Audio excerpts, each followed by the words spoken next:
Welcome back to the final stretch of news across Nigeria. Back to job creation, we saw some entrepreneurs who were given a boost by the wife of the Anambra State Governor, Mrs. Ebele Obiano. Now, the federal government here says it's willing to collaborate with any state government in areas that will boost trade, boost investment in the country. The Minister of Industry, Trade and Investment, Mr. Okechukwu Enelama, who made this known during his visit to Abia State, said the leather industry is a vibrant sector and there is an urgent need to revive it. Governor Okezie Ekpeazu disclosed that the state government's strategies and initiatives have so far been impeded by funding. It is estimated that Nigeria is currently losing out on the $75 billion global leather market as a result of lack of investment in the sector and the high consumption of animal skin, popularly known as pomo. This, the federal government hopes to fix through the Ministry of Industry, Trade and Investment. In Aba, the industrial and SME hub of Abia State, the leather and shoemaking industry is booming.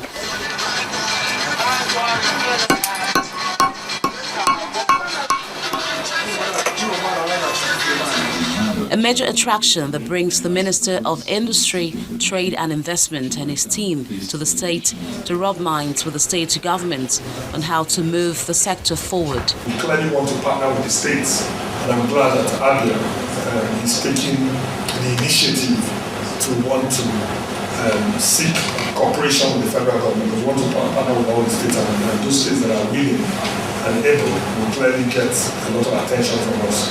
And so both in terms of enabling environment, in terms of industrial policy and industrial parks, there's a lot of, and in terms of infrastructure, as you know, the government has a very ambitious infrastructure program. And there is no question that what you are doing and what we're trying to do must synergize, and I think we need to collaborate.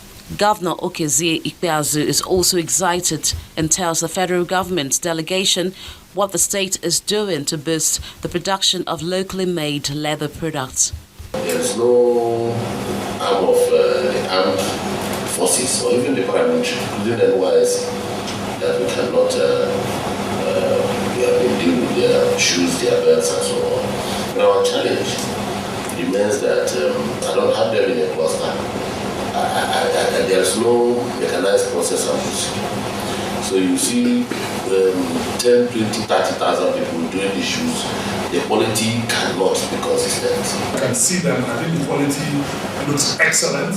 And I have heard your message about patronage by our sort of various armed forces and paramilitary and all the other agencies. And I'll certainly be taking that message back with me as well. If the federal government keeps its words to revive the leather industry, it will go a long way to boost industrialization and encourage entrepreneurship that will in turn reduce unemployment in some parts of the country.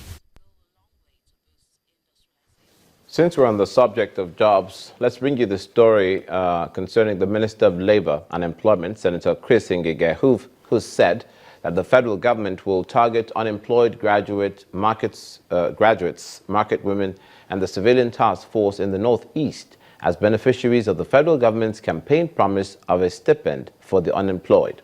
The minister made further clarification in Abuja during an interview with journalists that the promised 5,000 naira stipend will be dispersed through a social security scheme for the unemployed.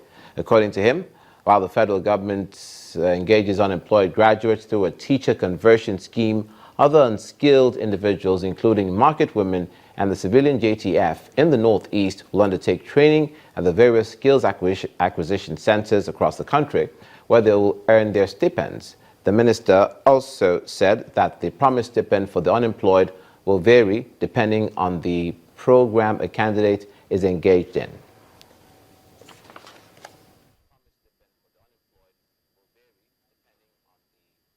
When people talk about the 5,000 stipend for youth or whatever, no, some will earn more than 5,000. Some will be at 5,000, some will earn 10,000, some will earn 15, some will earn 20, depending on the program you go into. If you go into the program of teacher conversion, we will not pay you anything less than what you were earning in NYSC. If you go into the program of skill acquisition, in our skill acquisition center, we give you a housing, place, then you will fall into the category of those who can earn 5 to 10,000. So it's not the same.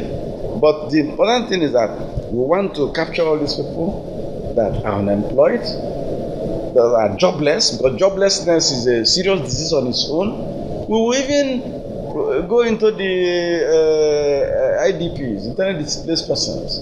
We have a center in Bauchi. Our center in Bauchi is capable of training 2,500 persons per cycle. So some of these people who are doing civilian JTF today, we will have to capture them in there. Otherwise, they become problems. Senator Chris Ngige, Minister of Labour. Away from employment issues to health, those who may receive that stipend the minister was just talking of may not have to spend it all on healthcare services. As the Minister of Health, Professor Isaac Adewale, said that 60 million poor Nigerians will enjoy unfettered medical care under President Muhammadu Buhari's administration. Professor Adewale, who said this during his visit at the Federal Teaching Hospital, Ekiti, added that 10,000 health facilities will be built in 774 local government areas across the country for effective healthcare delivery to Nigerians.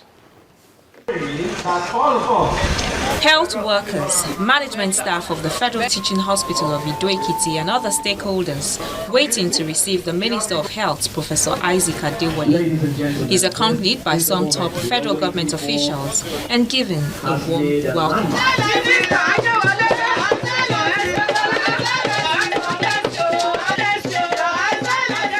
After this, the Chief Medical Director of the hospital, Dr. Majekodumi Ayodele, explains to the minister some of the challenges the hospital is facing.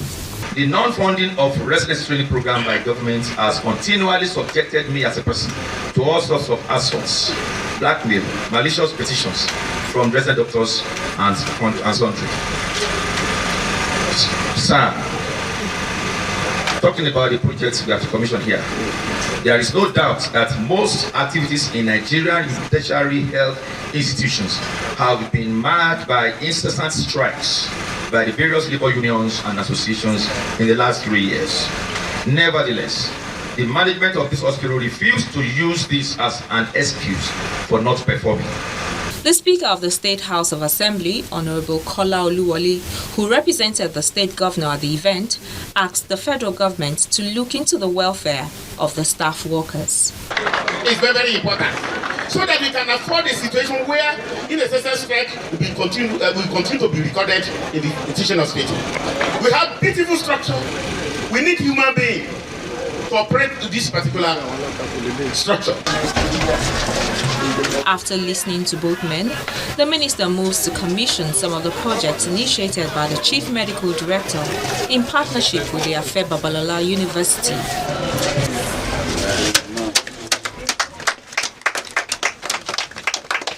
He then spoke about some of the plans of the federal government for the health sector. Short-term plan is to, one, deliver on certain expectations. We want to immediately map out their facilities. We want, on a short-term basis, open up primary care centers and resuscitate at least 10,000 care centers. But what we are looking forward to on the long run is to give health to about 60 million poor Nigerians. And that's our target. The minister also assured health workers that all their dues will be paid. Thank you very much. That's where we call it a day for this edition of News Across Nigeria. Thanks for watching. I'm Olumide Mukoli.